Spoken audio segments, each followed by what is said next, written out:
It was supposed to be a routine congressional hearing, just another line of questioning in a long day of budget oversight. But when former Florida Attorney General Pam Bondi took her seat across from USAID Administrator Samantha Power, the atmosphere shifted. Bondi wasn't here to play politics. She had documents, data, and determination. The topic? A staggering $87 million in foreign aid money that had allegedly vanished without a trace. As Bondi began to speak, the tension in the chamber grew thick. The audience leaned in. This wasn't going to be a standard exchange. Bondi started with a simple question. Administrator Power, can you account for every dollar sent to the humanitarian efforts in East Africa last fiscal year? Power, composed but clearly caught off guard, offered a general answer about transparency and ongoing audits. But Bondi wasn't interested in generalities. She pulled out a packet of financial records and stated, because what I'm looking at shows multiple payments to unverified vendors, including one transaction of $12 million to an entity that doesn't exist.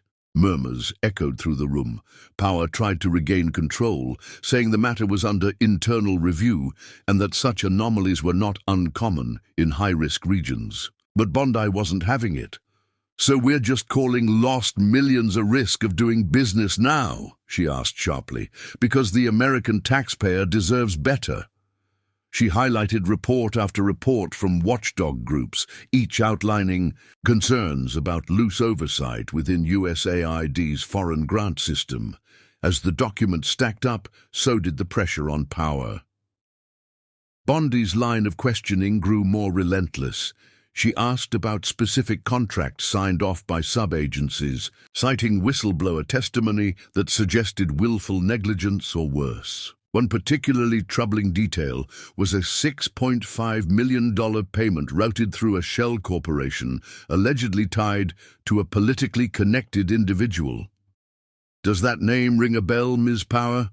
Bondi asked, holding up a highlighted document. Power paused before answering, the silence speaking volumes. Viewers watching the live stream began flooding social media with questions of their own. As Bondi pushed further, she revealed a timeline of expenditures showing a pattern of inflated costs, some listed as urgent food deliveries, where no evidence of delivery was ever recorded. Who received the food?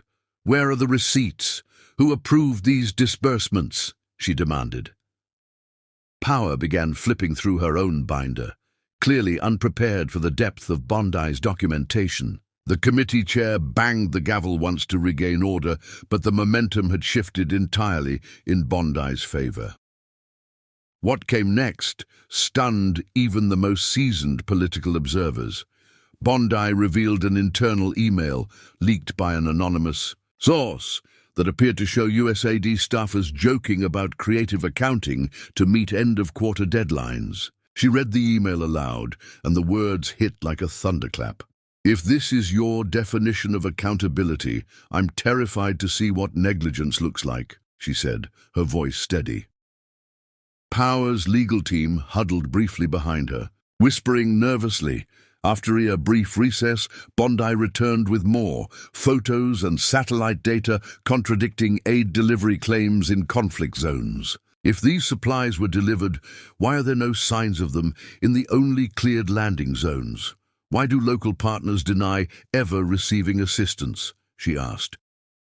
Power tried to redirect the focus to broader geopolitical challenges, but Bondi countered quickly, saying, "I'm not here to debate global politics. I'm here to follow the money." And with each minute, the trail looked darker. The climax came when Bondi demanded a full, independent audit, not just of the recent quarter, but of the entire fiscal year. She cited bipartisan frustration with the lack of clarity and even hinted at potential criminal referrals. "This is no longer just about incompetence," she said. "This is beginning to smell a lot like corruption." Her words hit hard. Members of the committee, even those previously quiet, began nodding in agreement. The media coverage exploded. Within the hour, in the following days, the fallout was immense. Headlines dominated the news cycle. Several senators called for an immediate freeze on USAID disbursements until further investigation. Internal reviews were launched, and a few staffers quietly resigned.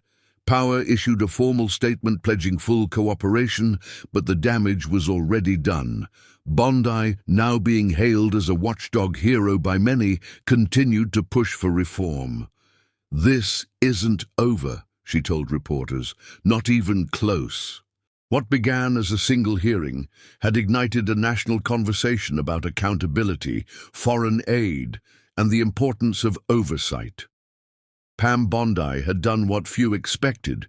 She not only grilled a high-level official, but exposed a potentially massive misuse of public funds.